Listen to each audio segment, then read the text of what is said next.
अल्हम्दुलिल्लाहि रब्बिल आलमीन वस्सलातु वस्सलामु अला सय्यिदिल अंबिया वल मुरसलीन व अला आलिहि व अस्हाबिहि व ज़ुर्रिय्यतिहि अजमाइन। आज जो जदीद मामलात हमें दरपेश हैं उनमें हर ज़बान पर एक लफ्ज़ आपने बहुत सुना होगा, क्रिप्टो करेंसी का। उलमा हों, अवाम हों, इकनॉमिस्ट हों, बैंकर्स हों, सब इस क्रिप्टो करेंसी के हवाले से बात करते हुए नज़र आते हैं और इसके जवाज़ अदम जवाज़ पर बहुत सी बातें इस वक्त मार्केट में मौजूद हैं और कुछ इसको जायज़ कह रहे हैं, कुछ इसको नाजायज़ कह रहे हैं। तो मैंने इमाम अहले सुन्नत मुजद्दिद दीन व मिल्लत परवाना शमे रिसालत इमाम अहमद रज़ा ख़ान अलैहि रहमतुर रहमान के फ़तावा रज़विया शरीफ की रोशनी में इस मसले को देखा, उस पर डीप रिसर्च की और फिर जो नतीजा सामने आया है तो उसको मैंने एक मकाले की सूरत में तहरीर किया है, जिसका नाम क्रिप्टो करेंसी एक फ़िक़ही जायज़ा। और इसको समझने के लिए हमें पहले तीन जो इस्तिलाहात हैं फ़िक़ही उनको समझना ज़रूरी है, जिसमें से सबसे पहली है माल। क्योंकि जो बै की तारीफ़ की जाती है वो मुबादलतुल माल बिल माल है कि माल का माल से तबादला करना, ये बै कहलाता है। तो जो सब्जेक्ट मैटर है उसका माल होना ये ज़रूरी है। अब माल की तारीफ़ क्या है, तो बहुत सारी फ़ुक़हा ने इसकी बहुत सी तारीफ़ें की हैं, लेकिन जब हम उन तारीफ़ों को जमा करते हैं तो उसमें दो बुनियादी चीज़ें हमें नज़र आती हैं। पहली तो ये है कि वो कोई मादी वजूद रखती हो, जिसका खारिज में कोई वजूद हो, जो एग्जिस्ट करती हो, जिसको अरबी में लफ्ज़ ऐन से ताबीर किया जाता है कि वो एक ऐन हो, फिज़िकल चीज़। जैसे ये जितने भी एसेट्स होते हैं वो दुनिया में एक हकीकत के तौर पर मौजूद होते हैं। और दूसरी चीज़ कि लोग उस चीज़ को जो खारिज में वजूद रखती है उसको बतौरे माल के, वेल्थ के, असासे के, उसको अपने पास महफूज रखते हों और दूसरों को उसमें मुदाखलत करने से रोकते हैं। तो जितने भी माल होते हैं उन सब में ये चीज़ कॉमन पाई जाएगी। तो एक उनका खारिज में वजूद होता है और दूसरा उसमें कि उर्फ में आम लोग उसको माल, एसेट के तौर पर अपने पास रखते हैं। बाज़ हमारी फ़िक़्ह की किताबों में जैसे अल्लामा कोहस्तानी ने एक तारीफ़ ये भी नकल की है कि अलमालु मा मलकताहु मिन कुल्ली शै, कि जिस चीज़ के भी आप मालिक हैं वो माल है। तो ये पहली बात तो ये कि ये तारीफ़ जो है ये उलमा ने इसको एक्सेप्ट नहीं किया, दीगर उलमा ने इसको रद्द किया। और अगर इसको लिया भी जाए तो सिर्फ उनका मुद्दा ये था कि जो मनफ़ात है, युज़ुफ़्रक्ट है, उसको इस तारीफ़ के अंदर दाखिल किया जाए। वरना हर चीज़ जो इंसान की मिल्कियत में हो अगर उसको माल कह दिया जाए तो बहुत सी वो चीज़ें हैं जिस पर इजमा है कि वो माल नहीं है, उनका भी माल होना लाजिम आएगा। तो इसलिए ये तारीफ़ इतनी कॉमन नहीं है, इतनी आम नहीं है कि हर चीज़ को अपने अंदर ले ले। दूसरी जो लफ्ज़ है जिसको समझना ज़रूरी है वो है मिल्कियत, ओनरशिप। ओनरशिप ये किसी शय और इंसान के दरमियान जो एक ताल्लुक होता है उसको ओनरशिप कहा जाता है।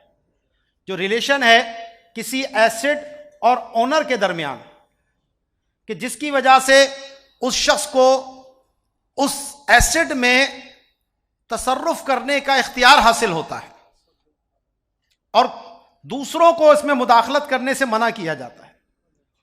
मेरी कोई ओनरशिप है किसी चीज़ के अंदर, तो मैं उससे राइट टू यूज़ भी रखता हूँ, उसको इस्तेमाल करने का हक है, मैं उसमें तसर्रुफ करने का हक रखता हूँ, मैं उससे मनफात उठाने का हक रखता हूँ। लेकिन कोई दूसरा शख्स मेरी इजाज़त के बगैर ये सारे काम नहीं कर सकता। तो ओनरशिप का जो तसव्वुर है वो माल से ब्रॉड वे में है, इसमें वुसअत पाई जाती है। जो हुकूक हैं उनमें ओनरशिप होती है लेकिन वो माल नहीं होते, क्योंकि उनका खारिज में वजूद नहीं होता। तो ये आपके सामने मैंने इसकी तारीफ लिखी है कि एक मुनाफे हैं युज़ुफ़रक, कि जो किसी एसेट से जो मनफात हासिल की जाए उस एसेट को बाकी रखकर उसको मनफात कहते हैं। जैसे मकान में हम रहते हैं तो ये इस मकान से मैंने मनफात हासिल की। गाड़ी है, गाड़ी को मैं इस्तेमाल करता हूं, ये उस गाड़ी को बाकी रखकर ये उससे मैं मनफात हासिल करता हूं। या मैंने अपना कोई एसेट किराए पर दिया और उसके बदले में मैं पैसे हासिल करता हूं, ये मैं उससे मनफात हासिल कर रहा हूं। तो मनफात वो चीज होती है कि जो ऐन को बाकी रख कर उससे कोई फायदा हासिल किया जाए। इसके मुकाबले में एक हुकूक है, राइट जिसको हम कहते हैं। तो हुकूक मुजर्रदा कि जिसमें कोई खारिज में इनका कोई वजूद नहीं होता और ना ये किसी एसेट से बराह रास्त मुताल्लिक होते हैं, लेकिन शरीयत ने इसको रिकग्नाइज किया है और इन हुकूक को तस्लीम किया है। जैसे किसी जगह से गुजरने का हक, राइट ऑफ पैसेज, अपना पानी लेने का हक,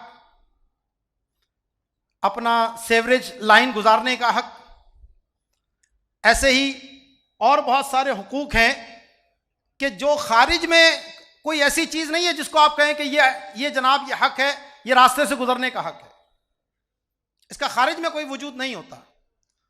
तो ये तीन चीजें हैं हमारे सामने, एक माल, एक मनफात और तीसरे हुकूक।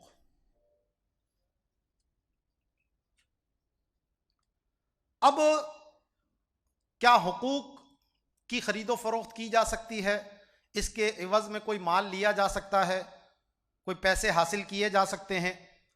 तो इस एतबार से हमारे फ़िक़्ह हनफी में जो आला हज़रत ने भी इसको अल्लामा शामी के हवाले से फ़तावा रज़विया शरीफ के अंदर बयान किया कि हुकूक की दो किस्में होती हैं।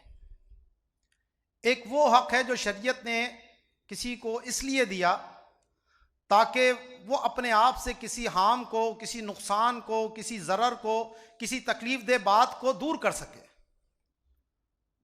जैसा कि हक़ शुफ़ा है, आपके पड़ोस में कोई जायदाद फ़रोख्त हुई तो शरीयत ने आपको यह हक़ दिया है कि आप इस हक़ शुफ़ा की बुनियाद पर वो जायदाद उस ख़रीदार से ले सकते हैं, चाहे वो उस पर राज़ी हो या ना हो।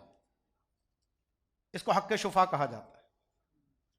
इसी तरह अगर किसी की एक से ज़ायद बीवियां हैं तो उस बीवी को यह हक़ हासिल है कि वो दोनों में बराबरी हो, अदल हो, एक के साथ जो टाइम है दूसरे के साथ भी उतना ही टाइम स्पेंड किया जाए। तो इसको बारी का हक़ कहा जाता है। तो ये जो हुकूक होते हैं ये नुकसान से अपने आप को बचाने के लिए शरीयत ने दिए हैं। इन हुकूक का इवज़ लेना जायज़ नहीं होता। आपके पड़ोस में कोई जायदाद बिकी, खरीदार के पास आप गए कि भैया ये तुम मुझे पैसे इतने दे दो, नहीं तो मैं अभी कोर्ट में जाकर हक़ शुफ़ा कर रहा हूं। तो अगर ये बात इस्टेब्लिश हो जाए और कोर्ट में प्रूव हो जाए कि आपने उससे पैसों का मुतालबा किया, तो आपका हक़ शुफा साक़ित हो जाएगा। क्यों? क्योंकि जब आप पैसे लेने पर राजी हुए, इसका मतलब है कि आपको कोई इस पड़ोसी के आने से कोई ज़रर नहीं है, कोई नुकसान नहीं है। तो जब आपने रजामंदी दे दी, भले पैसों के एवज दी, तो वो हक भी साकित हो गया और पैसे लेना भी आपको कोई इस्तेहकाक नहीं होगा। ऐसे ही ये बारी के हक का मामला है। दूसरा, इसके मुकाबले में वो हुकूक हैं जो किसी ज़रर को दूर करने के लिए नहीं होते, बल्कि ये इसालतन साबित होते हैं। शरीयत ने यह हक दिया है कि आप इसको इस्तेमाल कर सकते हैं। इसकी जो फ़िक़ही एक नज़ीर इमाम अहले सुन्नत ने फतावा रिज़विया शरीफ की 17वीं जिल्द के अंदर, वो नुज़ूल अनिल वज़ाइफ के नाम से है। उसमें क्या है कि एक वक्फ़ है और उस वक्फ़ का कोई बेनिफिशरी है, उसको वहाँ से कुछ आमदनी हासिल होती है उस वक्फ़ से, या कोई मुलाजिम है और वक्फ़ से उसको जो पैसे आते हैं उससे उसको भी दिया जाता है। तो अगर वो अपनी जगह किसी दूसरे को ले आए कि जनाब जो मुझे मिलता है मेरी जगह आप इसको ये पैसे दे दें, और इस बंदे से वो कोई रकम ले ले इसके बदले में, जो वक्फ में उसका हक था उससे दस्तबरदार हो किसी थर्ड पर्सन के लिए, और उससे फिर वो कुछ इवज वसूल करे, तो इसको कहते हैं नुज़ूल अनिल वज़ाइफ।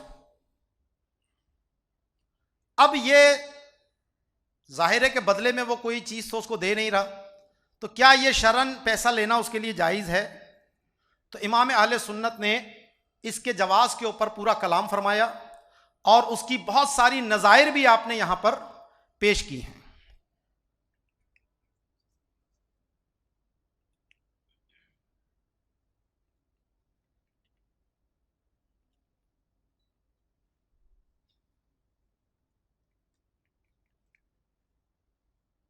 देखिएगा इसको।